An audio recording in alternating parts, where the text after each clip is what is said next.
2 minutes dans une journée avec moi à Paris. J'ai passé la journée seule à Paris et je vous montre ce que j'ai fait. J'ai commencé ma journée en allant rue Sainte-Anne chez Aura Film pour aller faire quelques petits photobooths. C'est la grande mode en Corée et en France, ça vient d'arriver. C'est un endroit où plein de décors différents sont mis à votre disposition. Vous prenez vos photos, vous repartez avec. C'est très cool mais un peu cher. Pour le déjeuner, je suis restée rue Sainte-Anne et j'ai mangé des gyoza avec un shuyo ramen. C'était bon mais c'était pas le meilleur que j'ai mangé. Après le repas, j'avais très envie de me faire plaisir avec un bon matcha et pour ça, je me suis dirigée chez Kuraje pour boire le meilleur matcha latte du monde.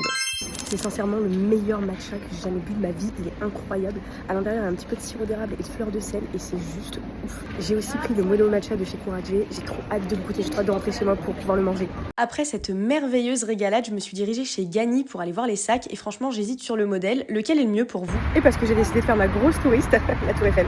Bon, évidemment, même si je suis pas là pour la Tour Eiffel, elle est tellement belle que j'en ai profité. Et je me balade même pas ici pour voir la Tour Eiffel ou autre, je viens pour autre chose qui se trouve juste en face et c'est le Palais de Tokyo. Me voilà arrivée à la destination phare de cet après-midi, le Palais de Tokyo, qui est un musée d'art contemporain assez particulier. J'avoue que les expos étaient très bizarres, mais c'était cool. Il y a des ventilateurs partout, c'est très spécial, c'est assez déroutant même.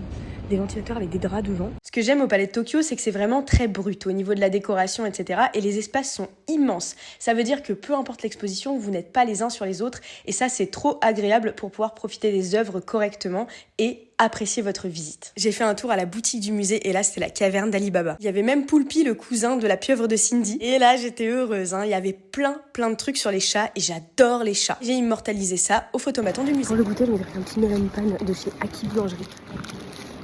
Dingue, c'est incroyable. C'est à la fois moelleux, sucré, croustillant, c'est trop bon. Et j'ai fini ma journée dans le quartier de l'Étoile vers l'Arc de Triomphe pour un rendez-vous important. J'ai pris le temps de boire un petit thé et voilà, c'est déjà la fin de ce vlog. Bisous!